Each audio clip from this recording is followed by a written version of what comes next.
Então abra comigo um texto. Quero que você abra Lucas no capítulo 22.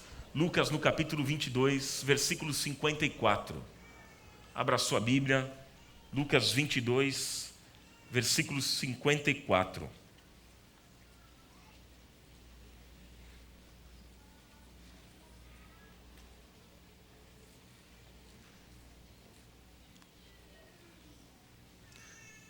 Todos encontraram?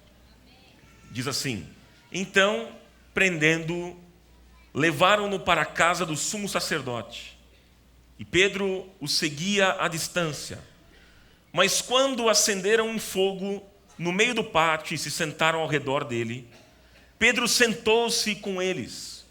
Uma criada o viu sentado ali à luz do fogo. Olhou fixamente para ele e disse: este homem estava com ele. Mas Pedro negou. E ele disse: mulher, não, eu não conheço. Pouco depois, um homem o viu e disse: você também é um deles. E Pedro respondeu: homem, eu não sou. Cerca de 1 hora mais tarde, outro afirmou: certamente este homem estava com ele, pois é galileu. E Pedro respondeu: homem, não sei do que você está falando. E falava ele ainda quando o galo cantou. E o Senhor voltou-se e olhou diretamente para Pedro. O Senhor voltou-se e olhou diretamente para Pedro. Então Pedro se lembrou da palavra que o Senhor lhe tinha dito: antes que o galo cante, hoje você me negará 3 vezes. E Pedro saiu dali, chorou amargamente. E chorou amargamente. Irmãos, existem muitas pessoas que estão aqui nesta manhã, enfrentaram grandes dificuldades na vida, frustrações, problemas, falharam, pecaram. Mas essas pessoas, elas querem saber se elas têm uma chance para um recomeço. Será, Ronaldo, que eu tenho uma chance para um recomeço? Mas como é que seria essa chance? Como é que seria esse recomeço? Eu acho que você já deve ter ouvido, claro, ouvido falar e até mesmo já falou a seguinte frase: se não vem pelo amor, vem pela dor. Quantos aqui já ouviram essa frase? Deixa eu ver, olha lá. Outra pergunta: quem já falou essa frase? Pois é.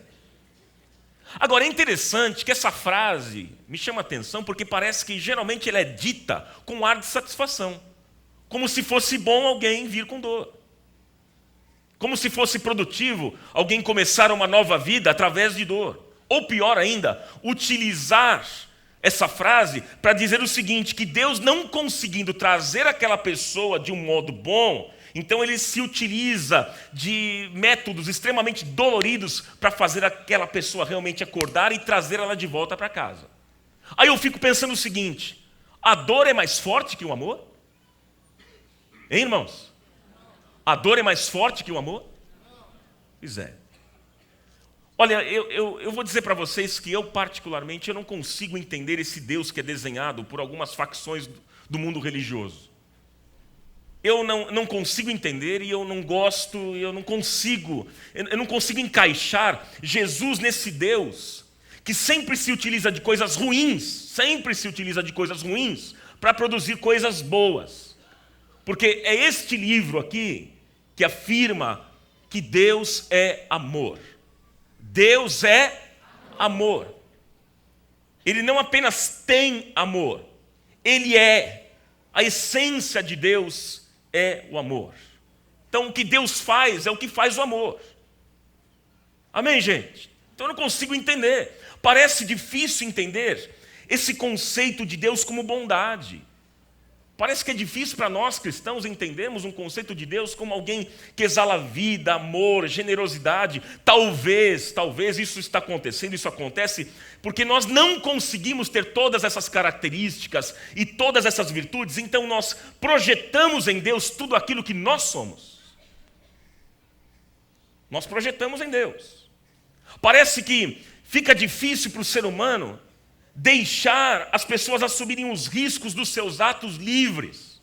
Então aí alguém diz o seguinte: aquela pessoa, ele está sofrendo.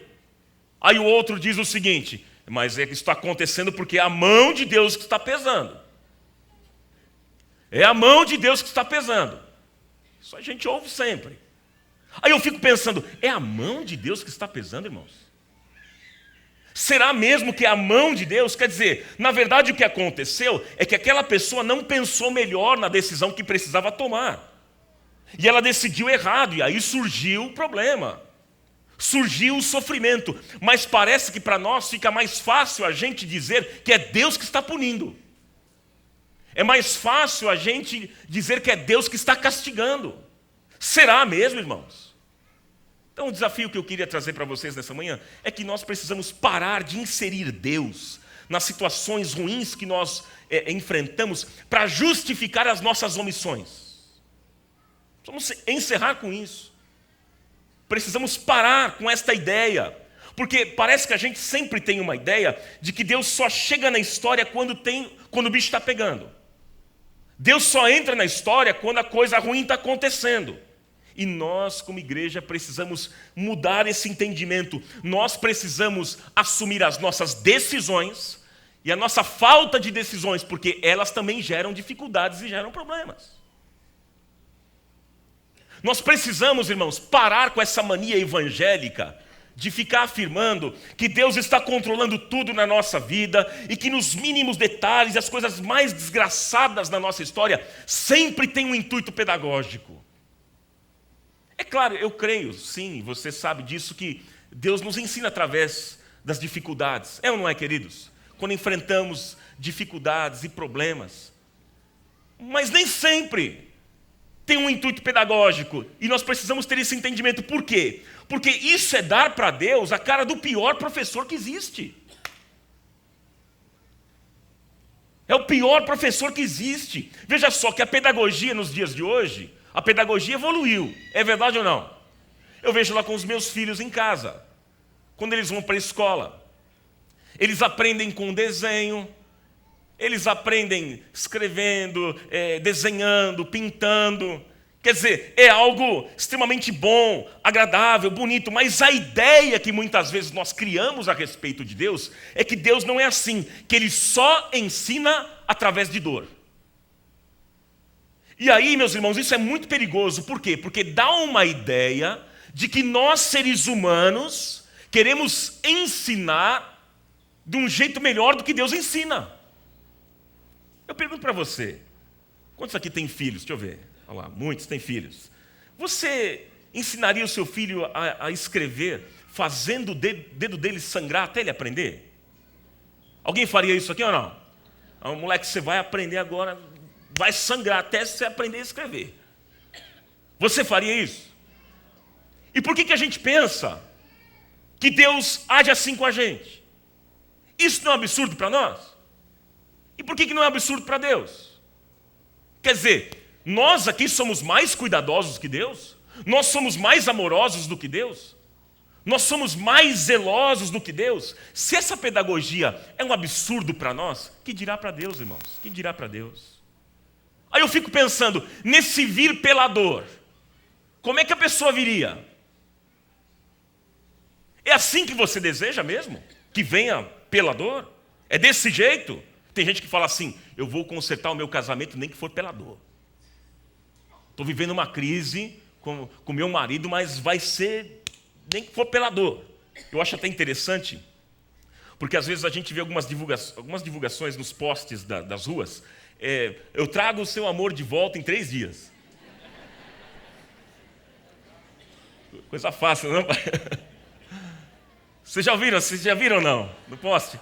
Alguns são mais ousados, eles falam assim, o pagamento pode ser feito até depois, se der certo você paga. Esse é mais corajoso. Mas é interessante que nas igrejas é o contrário. Primeiro você paga, e se não der certo é porque você não teve fé suficiente.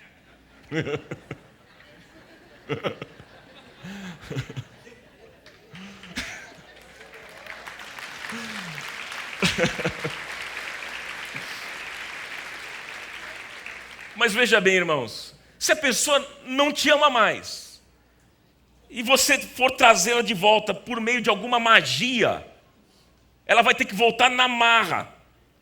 E ela vai ter que ficar o resto da sua vida do seu lado. Mas ela não quer, mas você quer. Mas ela não quer, mas você quer nem que for pela dor. Você acha que isso é produtivo? Isso é bom? Você deseja isso, querido? Claro que não. Creio que nenhum de nós.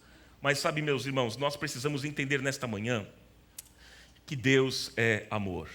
Quando nós olhamos para Jesus, quando nós olhamos os passos de Jesus, a gente vê um Jesus que exalava amor, gente. Exalava amor. Mas nós devemos entender, claro, que o amor também é uma responsabilidade, é um compromisso que nós fazemos uns com os outros e com Deus. Isso também, claro. Agora, veja bem, nós lemos aqui o texto de Lucas. No texto de Lucas, o contexto aqui para você entender, Jesus estava falando ali com os seus discípulos sobre a sua morte, sobre tudo o que ia acontecer. E Pedro, como sempre, ia na frente, ele sempre se manifestava, e Pedro às vezes falava demais, né? E ele disse assim, olha, mestre, todo mundo aqui pode te trair, menos eu. Eu estou com você, vou até o final, se precisar da minha vida por você, eu dou. Pedro disse isso, mas Jesus conhecia o coração de Pedro. Jesus conhecia o coração, e aí um pouco mais tarde, Jesus foi levado preso. Pedro foi abordado por algumas pessoas que diziam que ele fazia parte lá do time de Jesus, da turminha de Jesus. Pedro negou 3 vezes, e aquilo que Jesus disse aconteceu. O galo cantou, o galo cantou. E aí, queridos, Jesus e Pedro, mostra o texto aqui, que Jesus e Pedro trocaram olhares, e aí a ficha caiu para Pedro do tamanho da bobagem que ele havia feito. Ele errou, ele pisou na bola, ele falhou. Naquele momento, por alguns segundos, passou um monte de coisa na mente de Pedro. Ele deve ter pensado, puxa vida, eu traí o meu melhor amigo. Que relacionamento é esse que eu tinha com ele? Eu abandonei o meu melhor amigo quando ele mais precisava. E é interessante porque um pouco antes, Pedro estava esbravejando amor, amizade, parceria, e logo depois ele está ali negando tudo que ele havia dito e se comprometido com Jesus. Sabe, queridos, essa história aqui mostra para a gente hoje alguns erros, alguns acertos, algumas frustrações, algumas reflexões, mostra para a gente esperança, mas mostra também, principalmente, mostra amor. Amém? Eu quero falar com vocês aqui 2 coisas importantes, 2 erros que nós não podemos cometer, 2 erros que eu vejo aqui em Pedro, que a gente não pode cometer, que na nossa caminhada de vida, na caminhada cristã, nós podemos cometer esses erros e nós precisamos estar muito atentos. Então são 2 erros, que aqui pelo menos a Bíblia mostra a respeito de Pedro, e que a gente precisa ficar atento. Veja o primeiro erro de Pedro. Primeiro erro dele, ele havia abraçado uma espiritualidade de aparência. Pedro havia abraçado uma espiritualidade de aparência. Esse é o primeiro erro dele. Pedro falava como Jesus, Pedro andava como Jesus, tinha os mesmos trejeitos, as mesmas expressões, porque quem anda com o outro pega os mesmos trejeitos, não é, gente? Você começa a andar muito com uma pessoa, você vai pegando os trejeitos, a entonação de voz, o jeito de falar, o jeito de andar. E Pedro era assim. Mas tinha um problema, ele não tinha entendido ainda quem era Jesus. Não tinha entendido. As pessoas ali o questionaram, mas ele negou Jesus. Ou seja, quando a vida fez perguntas para Pedro, ele não soube responder como Cristo. Por quê? Porque ele vivia uma espiritualidade de aparência. E aí esse é o problema daquele que vive uma espiritualidade de aparência, queridos. Quando a vida faz pergunta, ele não sabe responder como Cristo. Eu não tenho dúvida aqui nesta manhã, irmãos, que todos nós aqui temos o desejo de viver uma vida cristã correta e decente. Sim ou não, irmãos? Você não veio aqui à toa, você não está aqui à toa. Eu sei que você deseja, é um desejo ardente no seu coração de ter uma vida correta, com valores corretos. Você deseja abraçar os valores do reino de Deus. Você deseja, eu sei disso, construir a sua vida com critérios, com decência. Mas deixa eu alertar você de uma coisa. O fato de você frequentar a igreja não te faz uma pessoa decente. Não faz de você uma pessoa decente. O fato de você ler a Bíblia não faz de você uma pessoa com uma espiritualidade sadia. O fato de você ser um líder na igreja, um líder de GECEM, um líder de ministério, não te torna melhor do que ninguém.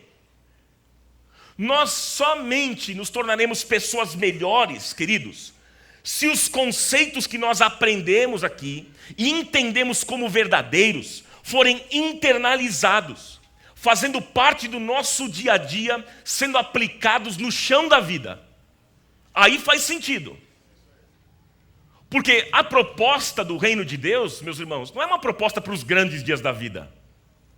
É para os dias mais simples, mais triviais da nossa existência. Porque é nos dias comuns que é definido quem nós somos. E não no dia da festa. E não no dia grande. Porque nos dias especiais nós cuidamos. Nós cuidamos bem da nossa imagem no dia especial. Não é verdade, irmãos? Claro. Então, por exemplo, entenda que o tipo de pessoa que você é no aniversário do seu filho, né, ou no casamento do seu filho, é diferente do que você é mesmo. Porque lá, nesse dia, nessa festa, você vai se comportar diferente. Ah, mas Ronaldo, eu não sei me comportar. Então se interna. É ou não é? Não faz sentido nenhum. Se você não souber se comportar, se você é uma pessoa extremamente inconveniente, então se interna, porque tem uma coisa errada.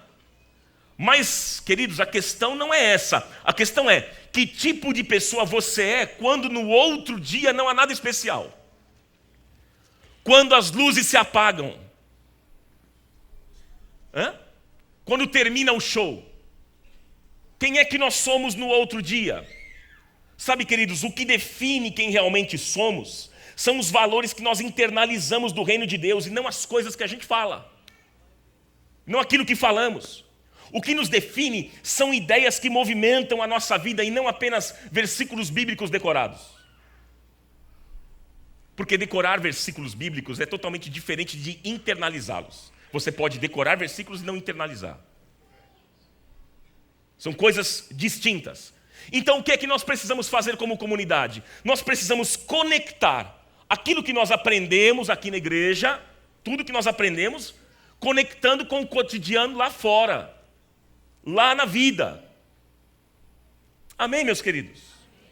Agora, veja bem, né? Pedro saiu perto de Jesus, Pedro recebeu uma pergunta e ele não soube responder a pergunta.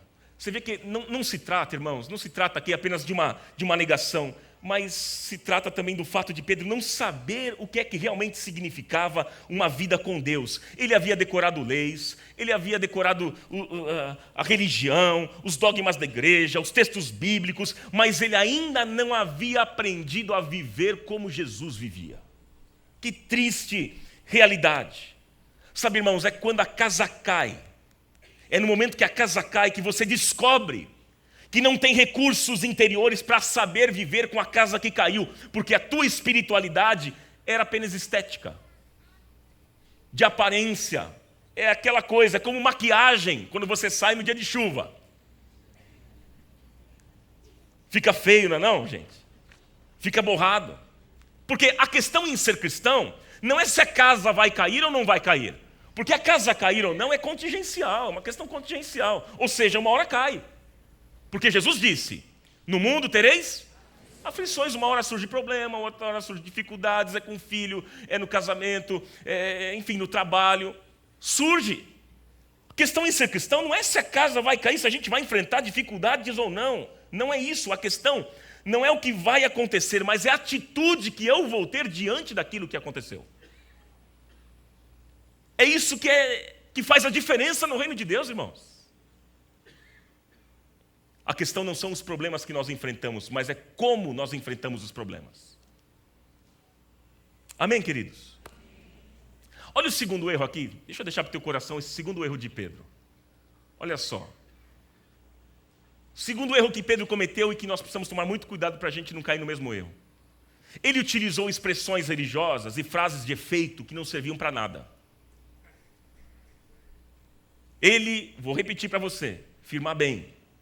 Ele utilizou expressões religiosas e frases de efeito que não serviam para nada. Olha só no versículo 33, um pouco antes da nossa leitura, Pedro disse lá para Jesus, estou pronto para ir contigo para a prisão e para a morte. Olha que frase bonita, gente. Eu dou a minha vida por você, minha amada, meu amado. Olha que frase romântica. Olha que frase bonita, não é? É ou não é, gente? Opa!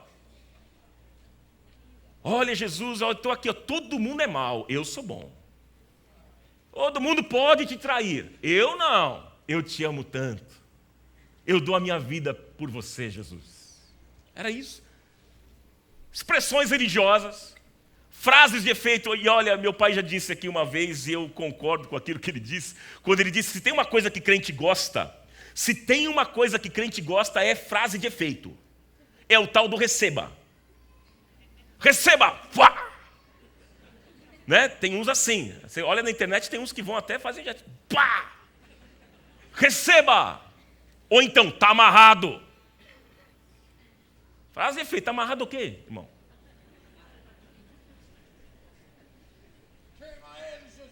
Queima ele, Jesus! Obrigado pela participação especial. Quem foi? Cadê ele? Que participou? Tá lá embaixo? Tá aqui? Cadê? Tá amarrado. Amarra ele, Jeová. Não, deixa eu dizer para vocês, aqui vocês podem participar, viu, gente? Aqui vale glória a Deus, aqui vale aleluia, aqui vale amém, aqui vocês podem participar do jeito que vocês quiserem. Só uma coisa que vocês não podem fazer, é virar para o irmão e falar assim, ó, foi para você. Isso não. Bom, né, pai? Isso aí não vale.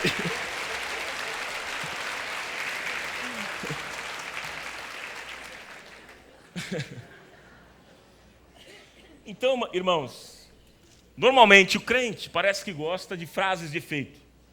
Mas eu fico pensando, receba o quê? Para quê? Aonde? Quer dizer, a vida de alguém se define com outra pessoa dizendo, receba? A sua vida vai ser definida com o fato de eu chegar aqui na frente e olhar para você e dizer, receba? Isso define você? Claro que não. Então, cuidado, meu irmão e minha irmã, para você não abraçar um tipo de espiritualidade que é cheia de frases de efeito, mas que não servem para nada, que não traz sustentação para a sua vida. Cuidado! Porque Pedro era assim, gostava de frase bonita, gostava de frases de efeito, mas que não eram aplicadas à vida. Cuidado, meu irmão, para você não ter respostas prontas, respostas rápidas na ponta da língua e o teu coração estar podre. Cuidado com isso. Cuidado. O que adianta a gente ter todas as respostas, a gente falar bonito, e ter frases de efeito na ponta da língua, mas a gente ter a vida despedaçada? É melhor, sabe o que, queridos? É muito melhor a gente ficar sem algumas respostas e pelo menos tentar tocar a vida para frente, do que a gente ter todas as respostas aí possíveis e ter a vida estacionada, a vida quebrada, gente. É melhor. Aí alguns vão dizer assim para mim, poxa, Ronaldo, mas você precisa entender que Deus me deu doutrina, eu preciso saber doutrina. Preciso saber a doutrina. Mas cuidado para você não colocar a doutrina acima da vida, porque Deus não te deu doutrina, Ele te deu vida. Então tome cuidado com isso. O presente que Deus nos deu, o presente que nós recebemos de Deus, mais do que doutrina, é a vida. O que nós precisamos fazer, irmãos, não é apenas decorar doutrina, mas é principalmente saber viver, valorizar a vida, valorizar o outro, valorizar os dias, porque são raros, porque são caros. Aí o texto mostra para a gente o seguinte, queridos, que Pedro ali ele foi intenso nas palavras, mas quando a vida chamou ele para uma atitude, para uma resposta, para uma ação, a vida chamou ele não havia entendido ainda que o reino de Deus não era um lugar, mas era um jeito de viver. Ele não tinha entendido isso ainda. Que triste isso. Cuidado, meu irmão, para você não absorver uma espiritualidade que é cheio de frases de efeito que vão ferir o teu coração, que vão criar em você um vazio existencial, algo que não te fortalece, que não te empurra para frente, não te impulsiona, não deixa você ser você mesmo. Porque uma das coisas que eu mais gosto quando eu leio a Bíblia é quando eu vejo a espiritualidade de Jesus. Porque coisa boa na espiritualidade de Jesus é que a gente pode ser a gente mesmo. Isso é muito bom, queridos. Nós podemos chorar, nós podemos sorrir, nós podemos até mesmo se irritar muitas vezes, a gente pode questionar, a gente pode perguntar. Tem gente que fala assim, ó, você nunca pergunte para Deus o porquê, hein? Sempre o para quê. Onde está escrito isso na Bíblia? Homens na Bíblia perguntavam para Deus, tinham questionamentos. Homens na Bíblia, o próprio Jesus disse, Pai, por que me abandonaste? Homens na Bíblia, que tipo de espiritualidade que você quer viver, meu irmão? Uma espiritualidade hipócrita, porque isso é hipocrisia. Quer dizer, eu não posso falar por quê, mas eu quero perguntar. Mas eu não posso, mas eu quero. Gente, você está diante do seu pai. Você não está diante de um autoritário, de um ditador. Você está diante do seu pai, com ele você pode abrir o teu coração, você pode falar com o teu coração em paz, certo de que ele está te recebendo, ele está pronto para receber você de braços abertos, para enxugar as tuas lágrimas, para te acolher. Ele é o nosso Pai amoroso, o nosso Pai bondoso, que não esquece nunca de nós. Louvado seja o nome do Senhor. Glória a Deus. Coisa boa na espiritualidade de Jesus, queridos, é que a gente pode falar para Ele coisas que estão ferindo o nosso coração, a gente pode assumir a nossa humanidade. Uma espiritualidade que é verdadeira, uma espiritualidade que é saudável, não precisa ficar se posando de todo poderoso, que nunca erra, que não tem defeito, que não tem problema na vida. Não, mas a espiritualidade boa, a verdadeira, é aquela que segue a Jesus, que foi gente como eu e como você, que sofreu e teve que enfrentar os dramas da vida, como eu e como você. Entenda o seguinte que eu vou dizer para você nesta manhã. A proposta da vida cristã é vivermos com fé, sim. Qual que é a proposta da vida cristã, irmãos? Vivermos com? Mas olha só, não é um tipo de fé que faz a gente vencer toda hora. Porque tem gente que pensa que fé é isso. Fé é para vencer toda hora. Então, por exemplo, estou enfrentando um problema, eu vou ter que ter muita fé para sair daquele problema. Isso é fé. Então aí se eu não saio do problema é porque eu não tenho fé. Então eu estou doente, tem que ter muita fé para vencer. Mas nós precisamos entender nesta manhã, queridos, que não é esse tipo de espiritualidade que Deus espera de nós. Porque não é uma fé que faz a gente vencer toda hora. Porque fé não é vencer, fé é continuar. Fé é o que, irmãos? É continuar. Continuar o que, Ronaldo? Fé é a gente continuar tentando, é a gente continuar vivendo, é a gente continuar batalhando pela vida, é a gente não desistir e dizer, Deus, eu não desisto do Senhor, vai ter que me engolir até o final. Isso é fé. Senhor, se cair um raio na minha casa, destruir tudo, eu não desisto do Senhor, eu estou contigo, vou até o final. Isso é fé. Não vou te abandonar, Deus, porque te amo. Como dizia a torcida do Corinthians. Fiel. Um abraço aos meus amigos corintianos nessa manhã. Isso aí, os São Paulinos, palmeirenses também, os santistas.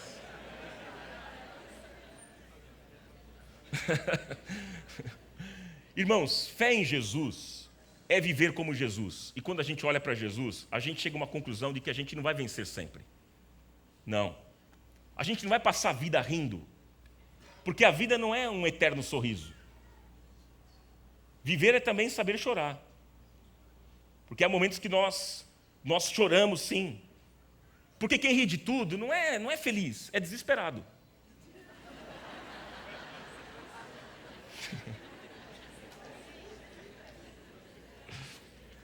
Sabe quem que é feliz? Sabe quem é feliz? É a pessoa que sabe se comportar nas várias situações que a vida apresenta. Esse é feliz. Quando está no momento de aperto, ele sabe se comportar no momento do aperto. Quando também está alegre, ele também sabe se comportar no momento da alegria. Pedro fracassou, gente. Pedro aprendeu que a vida não se sustenta com frases vazias, pontuais, frases de efeito. Ele aprendeu isso. Pedro havia declarado o amor dele por Jesus, mas ele negou Jesus. E aí a história conta que Jesus foi crucificado, morreu, ressuscitou. E mais à frente, queridos, mais à frente, agora Jesus tem um novo encontro com Pedro. Ele tem um novo encontro, uma nova oportunidade surgiu, queridos, para Pedro. Como é que foi essa nova oportunidade? O texto lá de João, você não precisa abrir, o texto de João no capítulo 21, versículo 15 ao 19, mostra isso, porque Jesus pega Pedro, mas não pela dor. Jesus pega Pedro por uma conversa. E ele disse: Pedro, tu me amas? O que Pedro respondeu? Sim, eu te amo. E Jesus perguntou a segunda vez e a terceira vez. E aí no versículo 19, Jesus fala assim para ele: então Pedro, vem comigo, siga-me, vem comigo. Em outras palavras, o que é que Jesus estava dizendo? Pedro, se você me ama, então dê um movimento naquilo que você diz crer. Tira essas letras do papel e coloque esses valores que você diz que tem, coloque na vida. Aplica na vida, Pedro. Foi isso que Jesus estava dizendo, e Jesus não propôs isso para Pedro como uma barganha, como uma negociata, nada disso. Jesus também não chegou para Pedro e falou assim: para você ser restaurado, agora você precisa fazer 7 semanas da restauração da vida. Vai ter que passar pela corrente de não sei quantos pastores. Não. Ele não propôs, mas ele disse apenas uma coisa: Pedro, se você me ama, vem comigo. Vem comigo. Se você me ama, disse Jesus, vem comigo. Nesta manhã Jesus está dizendo ainda para você: se você me ama, vem aqui. Vem aqui. Vem aqui. Vem comigo. Vem comigo. Glória a Deus. Gente, não é Deus que traz a gente pela dor, não é. Mas o que é que causa dor? São as nossas escolhas. São as nossas decisões erradas. É isso que nos causa dor. Mas a boa notícia nesta manhã, queridos, é que todo recomeço em Deus é motivado pelo seu amor. Todo recomeço em Deus é motivado pelo amor que Ele tem por nós. Porque é o amor de Cristo que nos constrange. É o amor de Cristo que nos constrange, e nada poderá nos separar do amor de Deus, nada. Nada nos separa. Então eu chego à conclusão do seguinte: que se não for por amor, não será por mais nada. Ou é por amor, ou é por amor. Não tem jeito, você não escapa, porque nada pode te separar do amor de Deus. Aleluia! Glória a Deus. Você vê que Jesus aqui, ele ofereceu um recomeço para Pedro. Não foi pela dor, mas foi com amor, foi com mão estendida. E deixa eu dizer algo importante também para você nesta manhã, que o evangelho, diante do erro que eu cometo, não entra com a mão que acusa, com o dedo que aponta, não, queridos, mas o evangelho entra com o braço estendido que levanta e diz: vem comigo, vem aqui nos meus braços, eu te abraço, vamos, siga-me. Tem gente que vem pela dor? Tem ou não? Tem. Mas não precisa ser assim. Não precisa. Existem pessoas que chegam aos pedaços aqui na igreja. De repente, nesta manhã, nós vamos orar daqui a pouco. Existem pessoas que chegam assim aqui? Sim. Mas essas pessoas precisam saber que não precisa ser assim. Existem pessoas que chegam cheias de medo, com muitas justificativas. Mas você precisa saber, meu irmão, que não precisa ser assim. Você precisa saber que você pode chegar com o teu coração em paz. Porque o que Jesus falou para Pedro é o que Ele está falando para mim e para você nesta manhã. Se você me ama ainda, vem comigo, siga-me. Vem comigo e siga-me. Ah, Ronaldo, mas e as negações? E as minhas péssimas decisões? Meu irmão, se você quiser amor para recomeçar, Jesus está dizendo para você: vem comigo, siga-me. Finalizando, eu digo para você que a sua vida pode recomeçar. Pode, se você se arrepender. Se você acertar as situações da sua vida, então você vai ter amor suficiente para recomeçar, meu irmão. Nós somos um projeto inacabado, nós estamos em construção, mas eu creio que as coisas velhas vão ficar para trás e tudo vai se fazer novo na nossa vida e na sua vida. Porque aquele que começou em você a boa obra, Ele está aperfeiçoando e vai aperfeiçoar até a volta de Jesus. Receba essa palavra na sua vida nesta manhã, em nome de Jesus.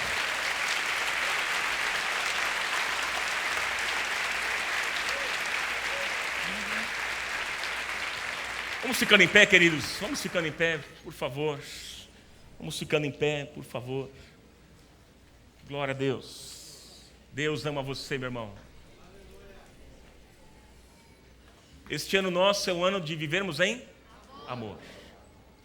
Se você precisa de amor, você tem amor suficiente. Deus ama você. E Ele vai sempre te acolher. Vamos cantar um cântico, Guga.